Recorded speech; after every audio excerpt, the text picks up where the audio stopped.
Nah, jadi cuci darah itu pengertiannya jangan darahnya dicuci pakai deterjen apa ya, nah, kayak gitu ya. Nah, tapi darah dikeluarkan dulu melewati mesin. Nah, itu mesinnya nanti untuk ganti fungsi ginjalnya, kemudian nanti dimasukkan kembali. Ya.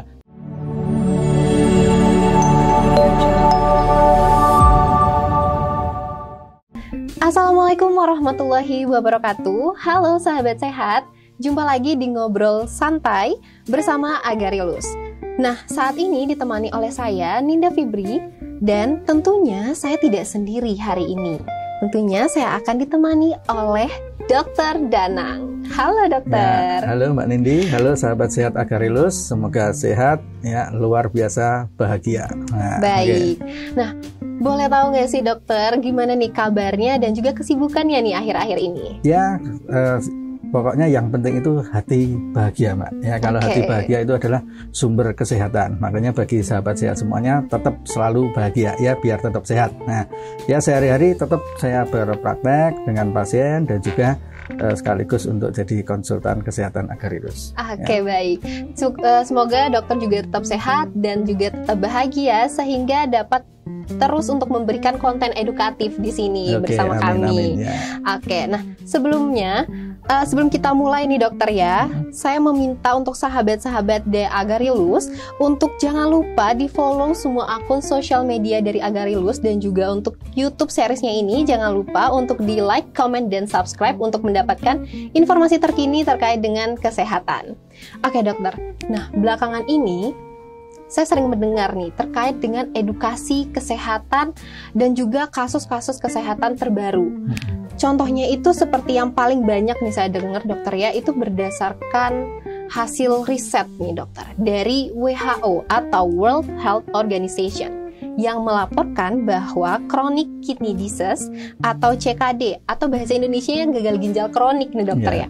Nah, menyebabkan kematian sekitar 850.000 orang setiap tahunnya. Itu di dunia. Nah, sementara di Indonesia, penyakit ini merenggut lebih dari 42.000 jiwa setiap tahunnya dan itu terus bertambah setiap tahunnya dengan prevalensi yang cukup tinggi juga dokter, dan itu menjadi masalah yang cukup serius. Dan tentunya hal tersebut akan menjadi concern kita di sini dokter untuk pada kesempatan kita pada kali ini, karena untuk jumlahnya itu sendiri juga cukup besar. Namun sebelum kita bahas secara menyeluruh tentang gagal ginjal kronik, mungkin dokter bisa menjelaskan kepada sahabat sehat ginjal itu apa sih dokter ya, dan mekanisme kerjanya dia itu bagaimana? Oke, ya. Semua orang punya ginjal ya, normalnya ya. Ginjal itu adalah organ dalam ya, yang letaknya ada di pinggang belakang, ya kanan kiri ada dua ya, yang normal itu ada dua. Nah seperti itu. Nah ginjal sendiri itu berkaitan terutama berhubungan dengan termasuk bagian dari sistem saluran perkencingan ya, perkemihan. Nah hubungannya apa terkait dengan ini? Tentunya dia jadi organ vital. Karena apa? Dia kan memiliki peran terutama dalam hal yang namanya filtrasi atau penyaringan. Nah, pertanyaannya apa yang disaring kan seperti itu. Nah, ya. Jadi tubuh kita ini kan ada darah, Mbak, ya. Darah itu kan beredar ke seluruh tubuh ya untuk menghidupi kita. Karena di sana ada makanan, ada oksigen, ada zat-zat gizi atau zat-zat penting yang lainnya yang diperlukan tubuh kita untuk beraktivitas sehari-hari. Nah, tentunya ya kan kalau habis dipakai kan jadi kotor. Nah, seperti itu ya. Nah, gunanya ginjal ini adalah untuk menyaring, ya, menyaring darah kita. Jadi nanti setelah disaring kan jadi bersih lagi berarti bisa menjalankan fungsi yang optimal.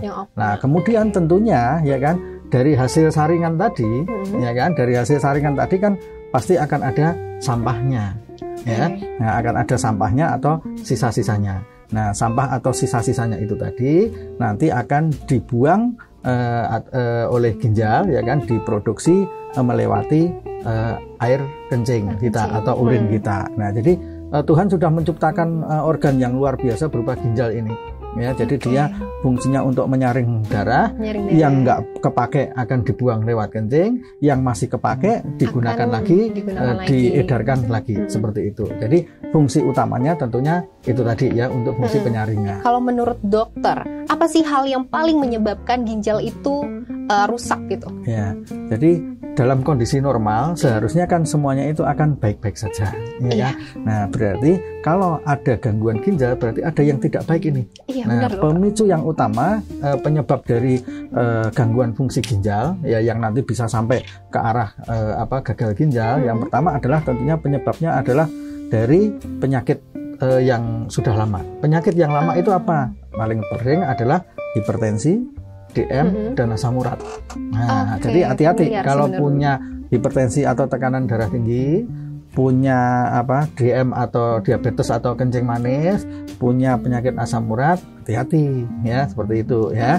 Nah, kemudian bisa juga karena misalkan proses infeksi ya, infeksi di saluran perkemihan atau perkencingan, itu tadi juga bisa mengganggu fungsi ginjal. Atau bisa juga misalkan karena ada batu ya, ada sumbatan. Nah, seperti itu kan juga akan mengganggu fungsi ginjal. Atau bisa juga karena misalkan mengkonsumsi suatu zat dalam jangka panjang ya. Contohnya apa ya? Misalkan minuman yang berwarna, berwarna, pengawet, pewarna dalam jangka waktu yang lama ya kan? Kan itu akan disaring oleh ginjal tuh. Tapi karena yang disaring semakin harus banyak ya kan, itu kan beban kerjanya kan jadi lebih berat ya kan. Nah, kalau kita dikasih kerjaan terlalu berat kan capek juga kan. Ya, bukan cuma kita, ginjal kita juga bisa juga akan capek. Nah, itu tadi yang sering menyebabkan gangguan fungsi ginjal. Tapi yang paling utama atau yang paling sering tadi penyakit hipertensi, penyakit kencing manis atau DM atau asam urat yang tidak terkontrol. Gitu. Oke, baik dokter. Kan melihat kejadian yang terus bertambah ini, tentunya dari segala usia nih tentunya dokter ya. Namun setelah saya melihat beberapa data juga, itu lebih banyak di usia-usia produktif daripada usia yang non produktif nih, bisa saya bilang. Nah, kira-kira menurut dokter, selain dari penyakit bawaan, apa sih hal yang paling menjadi pemicu di usia yang produktif ini? Ya, semuanya kalau berkaitan dengan usia produktif kan berkaitan dengan lifestyle atau gaya hidup, ya itu pasti ya. Misalkan saja ya, yang paling jadi contoh ya kan.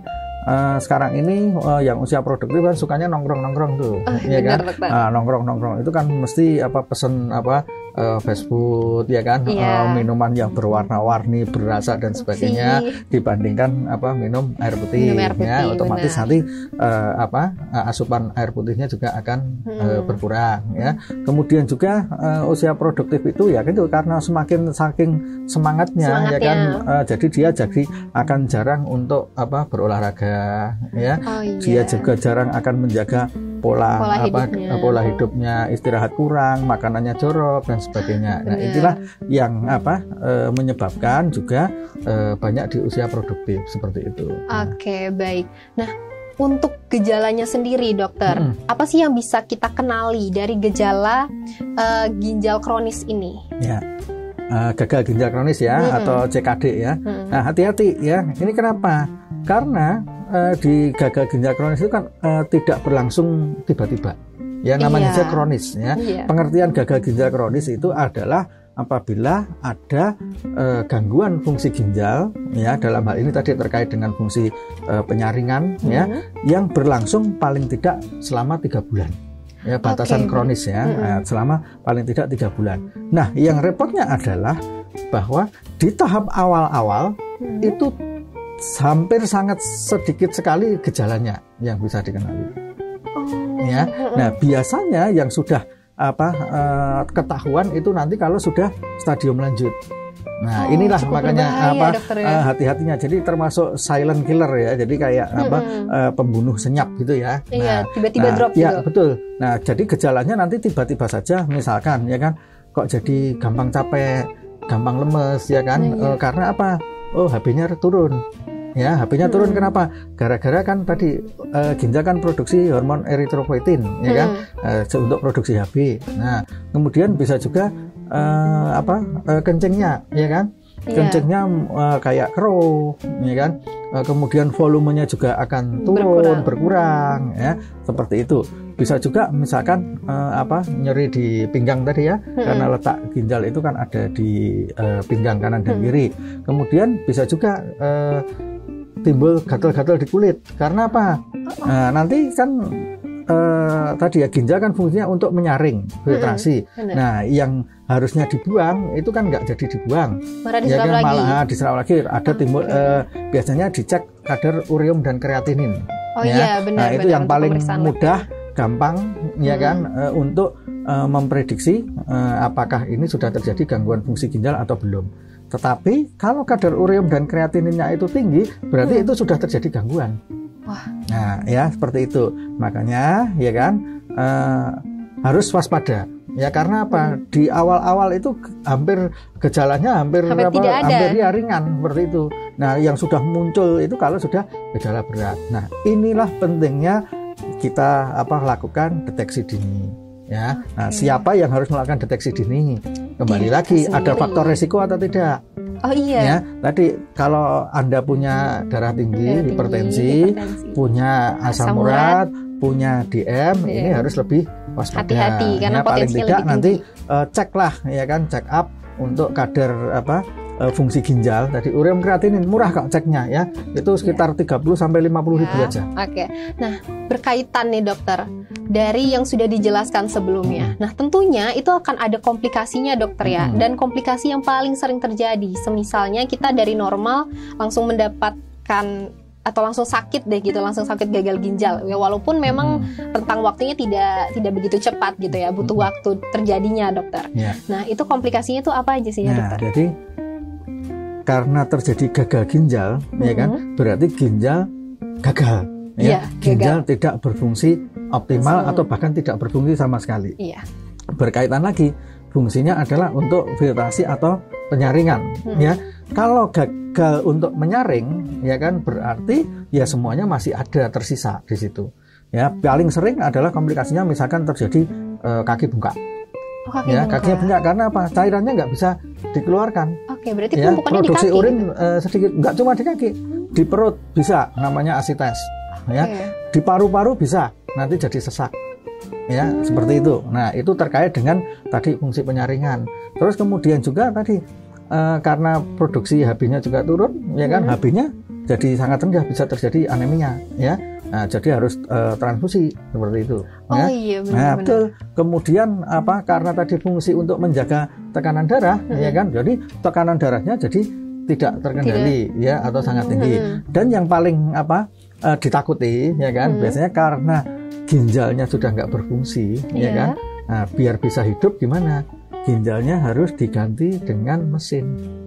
Nah, itulah yang disebut dengan hemodialisa atau cuci darah. Cuci darah. Ya. Nah, jadi cuci darah itu pengertiannya jangan darahnya dicuci pakai deterjen apa ya, nah, kayak gitu ya.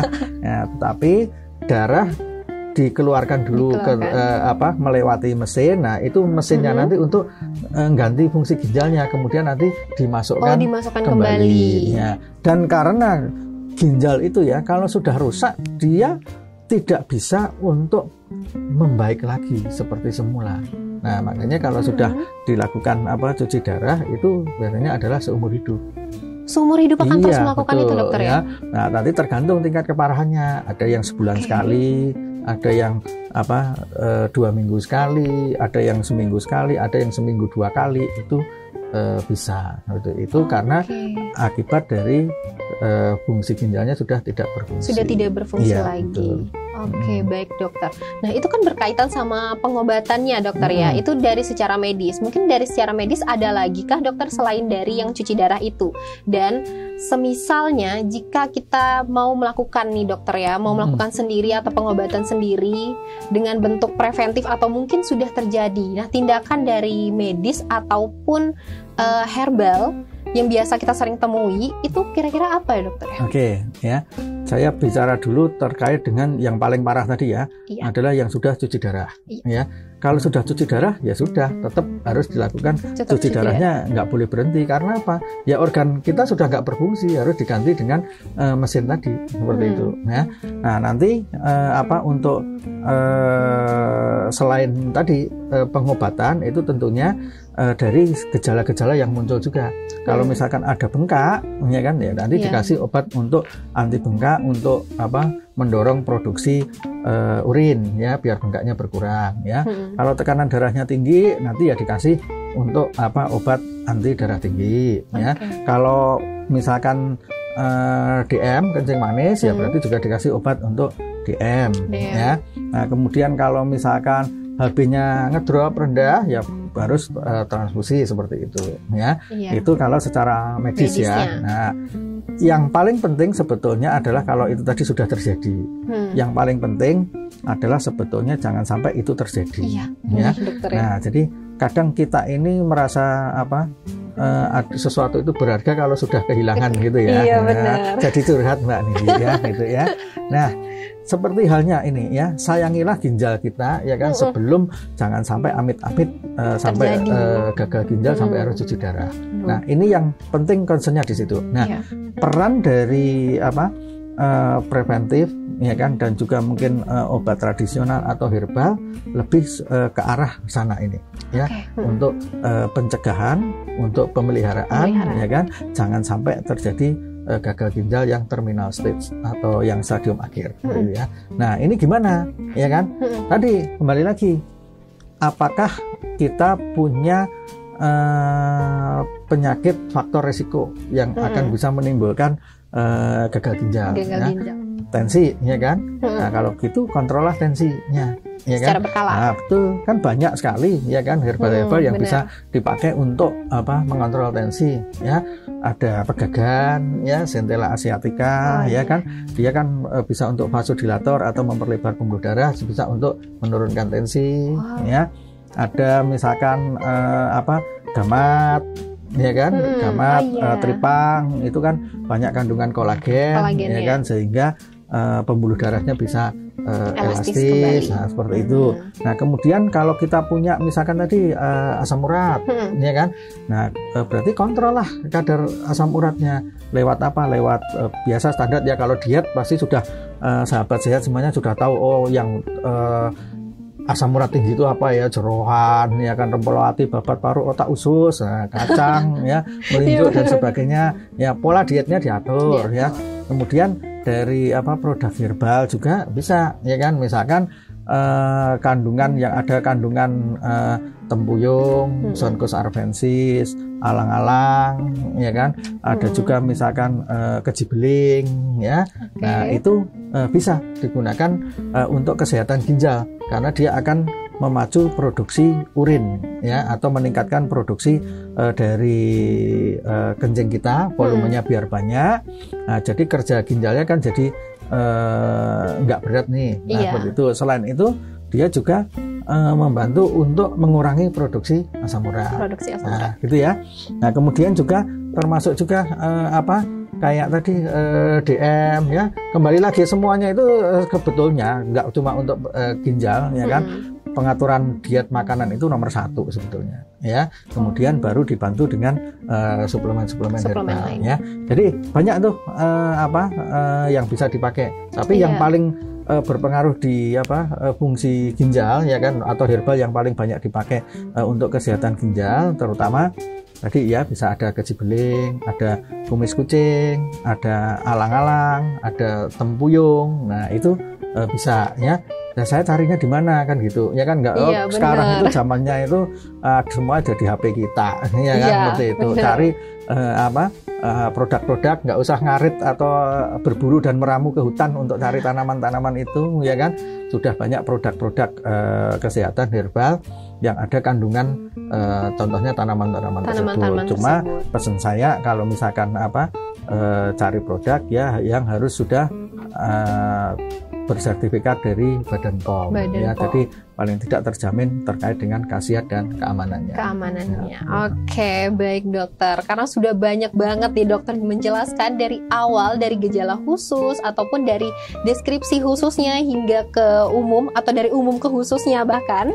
Nah, jadi pentingnya kita untuk menjaga kesehatan ginjal itu sendiri ya, sahabat sehat. Tadi hampir kelupaan, Mbak. Apa itu, yang dokter? paling penting dan murah meriah yaitu apa itu, dokter? Ya, minum air putih yang banyak ya. Air putih, sahabat. 2 liter ya. Paling tidak gunakan 8 gelas atau 2 liter gitu ya, air putihnya. Oke, itu sahabat sehat bisa didengerin ya. Untuk konsumsi air mineralnya, jangan lupa loh. Nah, terkadang seringnya dianggap remeh itu ginjal.